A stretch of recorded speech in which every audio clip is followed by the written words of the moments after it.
Ilang automated counting machines po nagloko rin sa ilang presinto ng Caloocan. Naku. Habang Caloocan City PNP, wala na itala ng mga untoward incident sa panahon ng halalan at tiniyak po ang maayos sa seguridad.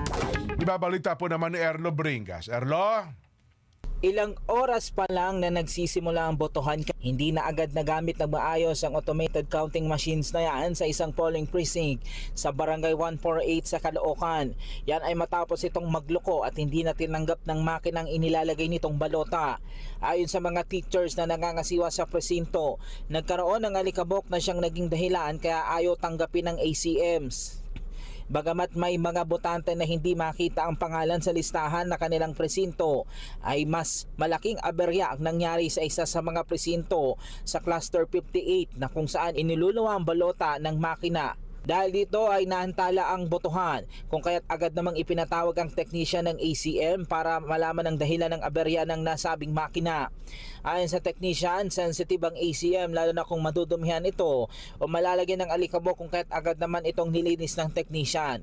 Napag-alaman naman na marumi ang mesang pinagsulatan ng mga botante, kung kaya't nagkaroon ng dumi o alikabok ang mga nasabing balota, dahilan para magkaaberya ang ACM.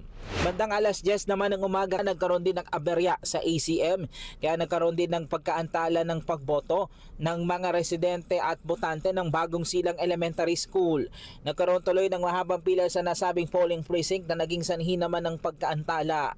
Kabilang sa Bagong Silang Elementary School ang halos 40,000 mga botante, kabilang ang barangay sa may pinakamaraming mga botante sa buong NCR. Ang ilang kabataan naman na bumoto ngayong eleksyon, naging isang positibong ang ikalawa nilang beses na pagboto dahil bagong makina na ginamit. Kanina po, medyo nahirapan po kami sa pagana, pero dahil po sa tulong po ng map na po ito, is madali na lang po para po sa amin makita ko ano po yung cluster po namin. And mas okay po siya ngayon kasi po mas mabilis po yung process. Kami po, pumila po kami from first floor to third floor po, naging okay naman po. At dahil nga sinabayan ng napakainit na panahon, na mahagi naman ng libreng ice cream ang isang non-government organization sa mga botante sa nasabing polling precinct na siya namang pinilahan din ng mga botante. Sa Gomborsa Elementary School sa Caloocan City pa rin, mahabang pila rin ang sumalubong sa mga botante. Mahabang pilang naranasan ng mga botante dahil maliit ang presinto at 5 barangay ang nasasakupan nito.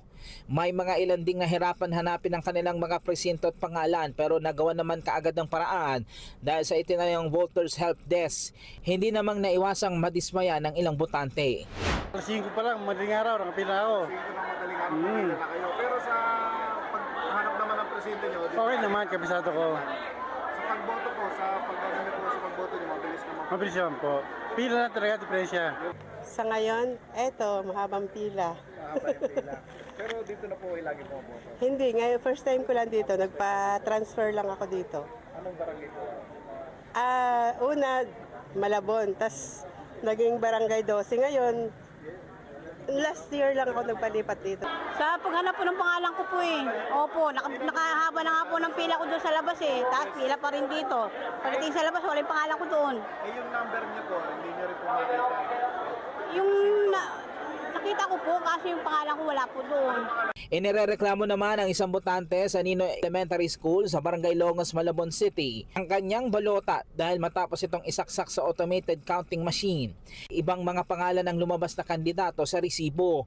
Walang senador anyang kanyang binoto, pero naging 12 ang mga pangalan sa resibo.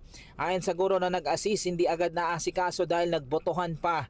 Naisaayos naman ang gradito ng BEI na nakatalaga sa nasabing eskwelahan. Pagboto, pagpasok po ng sample balot sa machine, iba po ang lumabas sa resibo. 8 po yung binoto ko, nagtaka ko ba't 12 yung lumabas. Maging sa Vice Mayor. Na-hold ang mga botante sa labas ng Manuel L. Quezon Elementary School sa Maynila. Yan ay dahil sa nagloko din ng mga ACMs dahil nagkaroon muli ng pagkaantala sa pagboto ng karamihan.